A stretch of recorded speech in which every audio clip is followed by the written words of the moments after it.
Welcome to NRK narrates. దేవుని పరిశుద్ధమైన ప్రశస్తమైన నామానికి స్తుతులు స్తోత్రాలు. మీ అందరికీ నా వందనాలు తెలియజేస్తున్నాను.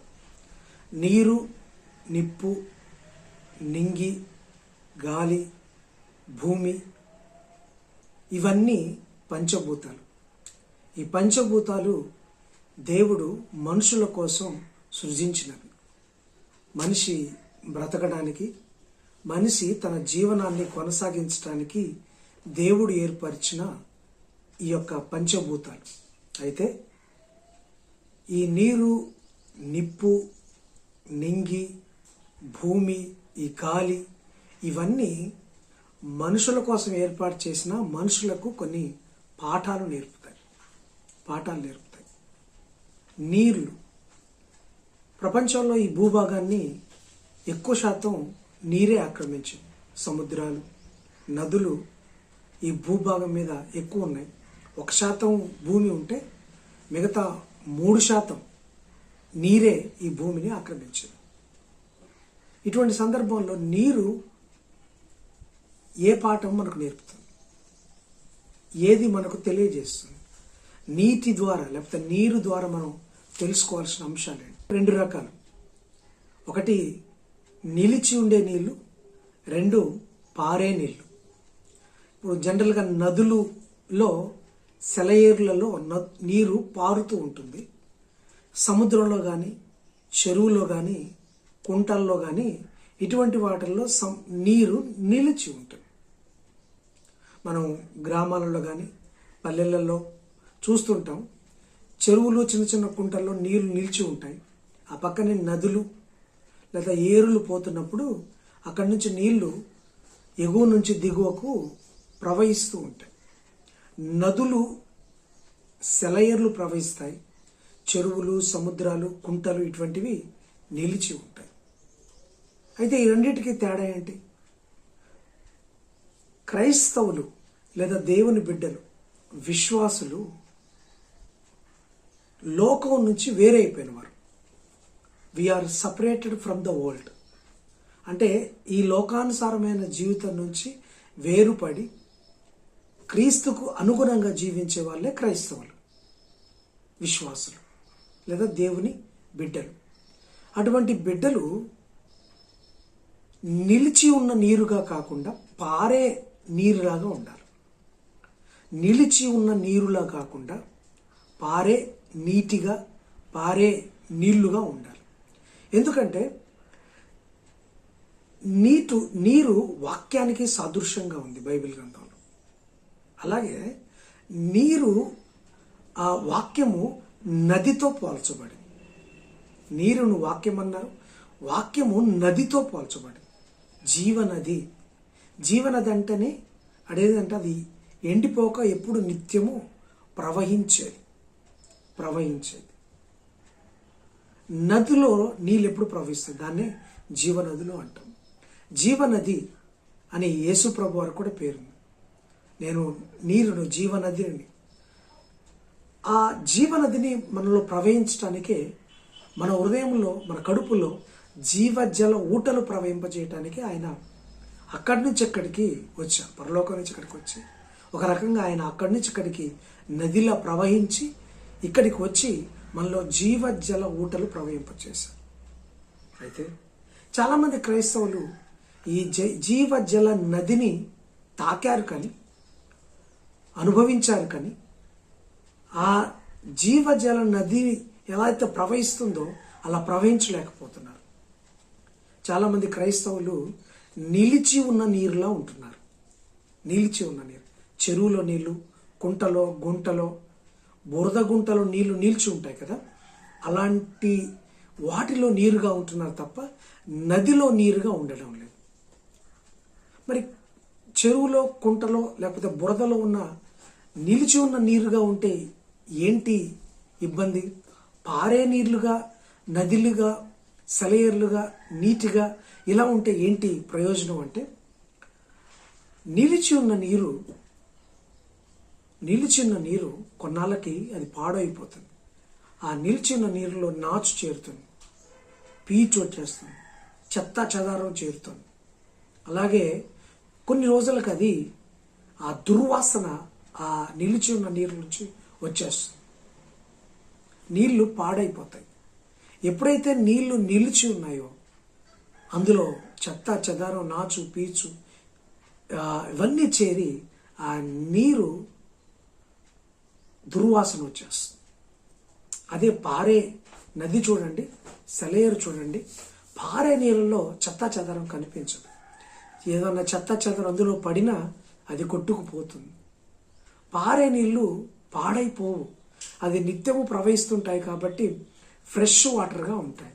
పారే నీళ్ళ నుంచి దుర్గంధము, దుర్వాసన రాదు. ఏ చెత్త చెదార, నాచు, పీచు ఉన్నా అది కొట్టుకుపోతుంది, దుర్వాసన రాదు. వెరాజ్ నిలిచి ఉన్న నీరులో దుర్గంధం వస్తుంది, చెత్త చెదారం ఉంటుంది. ఆ నీళ్లు ఎందుకు పనికి రాకుండా ఉంటాయి. పారే నీళ్లు పనికి వస్తాయి. అయితే దేవుడు మనల్ని పారే నీటిగా, నదిగా చేస్తే చాలామంది నిలిచి ఉన్న నీరులా మారిపోతున్నారు. పారే నీరు ఎంత స్వచ్ఛంగా ఉంటూ అన్నిటినీ క్లీన్ చేసుకొని వెళ్తుంది. అది జీవన్ నది, సెలయేరు. వాక్యాన్ని సెలయేరుతోటి, జీవ నదితోటి పోల్చారు. అలా కాకుండా సాక్షాత్తు వాక్యమే శరీరధారై ఈ లోకానికి వచ్చిన యేసు ప్రభువాన్ని కలిగి ఉన్నప్పటికీ నిలిచిన నీరులా మారిపోతున్నారు.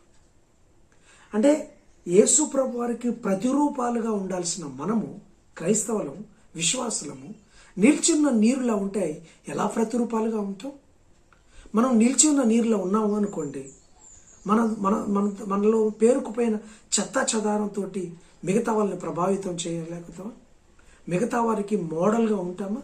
మిగతా వారిని క్రీస్తులోకి తీసుకురావడానికి అవకాశం ఉంటుందా? మన నుంచి వచ్చే దుర్గంధము, ఆ యొక్క లోకానుసారమైన వాసన, ఆ దుర్గంధము ఇతరులను ఆకర్షిస్తుందా? నిలిచిన నీరు నుంచి దుర్వాసన వస్తుంది. ఒకవేళ మనము క్రీస్తుకు పారే నీళ్ళలా లేకపోతే నిలిచి ఉన్న నీరులో ఉంటే మనలో దుర్గంధం వస్తుంది కదా, దుర్వాసన, లోకానుసారమైన వాసన, పాపపు వాసన వస్తుంది. అది ఇతరులను మారుస్తుందా? ఇతరులను ప్రభావితం చేస్తుందా? ఇతరులను ఆకర్షిస్తుందా? ఆకర్షిస్తుంది. అదే పారే నీళ్ళు అయితే అందులో నుంచి మంచి వాసన వస్తుంది, ఇతరులను ఆకర్షిస్తాం. ఆ నీరు అందరికి ఉపయోగపడుతుంది. దాన్ని త్రాగుతారు, దాని దగ్గరకు వచ్చి సేద తీరుతారు, దాన్ని పలు రకాలుగా ఆ నీటిని వాడుకుంటారు. కానీ నిలిచి ఉన్న నీళ్లతో ఏం ప్రయోజనం? క్రైస్తవులంగా మనం మట్టుకు మనమే రక్షించబడి క్రీస్తును నమ్ముకుంటే ఏంటి ప్రయోజనం? క్రీస్తును నమ్ముకున్న మనం, క్రీస్తుని ఎరిగిన మనము ఇతరులకు ఆదర్శంగా, ఇతరులకు మార్గదర్శకంగా మన చేత ద్వారా, మన ప్రవర్తన ద్వారా, మన భాష, మన మాట, మన ప్రవర్తన, ప్రతి దాని ద్వారా ఇతరులను ఆకర్షించడమే కదా క్రీస్తు కోసం మనం నిలబడటానికి క్రీస్తు మనకు చెప్పిన మూల సూత్రం. అది కాకుండా ఇష్టానుసారంగా ఉంటున్నాం, నిలిచి ఉన్న నీరు వలె ఉంటున్నాం, పారే నీళ్ళ వలె ఉండటం. ఒకసారి ఆలోచించుతాం. ఎహెజ్కేలు గ్రంథంలో ఒక నది ఉంది. ఒకసారి చూడండి, ఎహెజ్కేలు గ్రంథం 47వ అధ్యాయము 9వ వచనం. Ezekiel 49th chapter 9th verse. ఒడిగా పారు ఈ నది వచ్చు చోట్ల వల్ల జలచరములన్నీ బ్రతుకును. ఈ నీళ్లు అక్కడికి వచ్చుట వలన ఆ నీరు మంచినీళ్ళగును గనుక చేపలు బహు విస్తారములగును. ఈ నది ఎక్కడికి పారునో అక్కడ సమస్తమును బ్రతుకును. ఈ నది అంటే ఎక్కడ పారునో అక్కడికి సమస్తమును బ్రతుకును. ఇది యేసు ప్రభువారికి సంబంధించిన వాక్యం. యేసు ప్రభువారు ఎక్కడుంటారో అక్కడ సమస్తము బ్రతుకుతుంది. ఎందుకంటే ఆయనే జీవము, ఆయనే సత్యం, ఆయనే మార్గం. ఆ నది ఎక్కడ ప్రవహిస్తుందో చెడంతా పోయి మంచి వస్తుంది. జలచరములన్నీ జీవాన్ని పొందుకుంటాయి, కొట్టుకుపోతాయి. ఏదన్నా పాడు, చెత్త చెదారం ఉంటాయి. కానీ అటువంటి నదిని కలిగి ఉన్న మనం కూడా ప్రవహించాలి కదా. ప్రవహించినప్పుడే కదా ఈ లోకపు కుళ్ళు, కుతంత్రం కొట్టుకుపోయి వాళ్ళలో మంచిని ప్రబోధించడానికి మనము మార్గదర్శకులం అవుతాం. అలా కాకుండా మనమే నిలిచి ఉన్న నీరులా ఉంటే ఇక లోకపు దుర్గంధాన్ని, లోకపు పాపాన్ని, లోకపు ఆ యొక్క పాప స్వభావాన్ని మనం ఎలా తీసివేయగలుగుతాం? ఎలా క్రీస్తు కొరకు వాళ్ళని పట్టగలుగుతాం? ఒకసారి ఆలోచించి. వాక్యము నీటితో పోల్చబడింది. వాక్యము నీటితో పోల్చబడింది. ఆ వాక్యమే శరీరధారిగా యేసుప్రభు వారు ఈ లోకానికి వచ్చాడు. ఆ యేసుప్రభు వారిని ధరించుకున్న మనము నిలిచి ఉన్న నీరుగా కాకుండా ప్రవహించే నీరులా ఉండాలి. ఉన్నప్పుడే అది గొప్పగా ఇతరులను ఆకర్షిస్తుంది. ఆ నీరు వారి యొక్క రక్షణకు, వారి యొక్క మారు మనసుకు, వారి యొక్క సత్యదేవుని, నిజదేవుని తెలుసుకోవడానికి ఉపయోగపడుతుంది.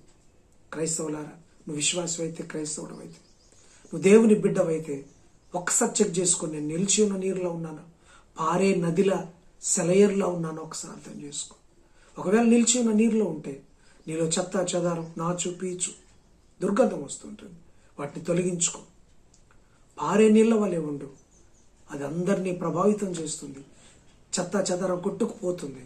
మంచి వాసన వస్తుంది.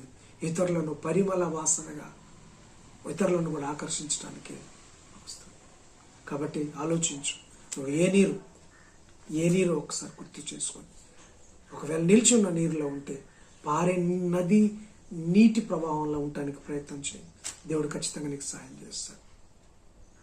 God bless you. ఆమెన్.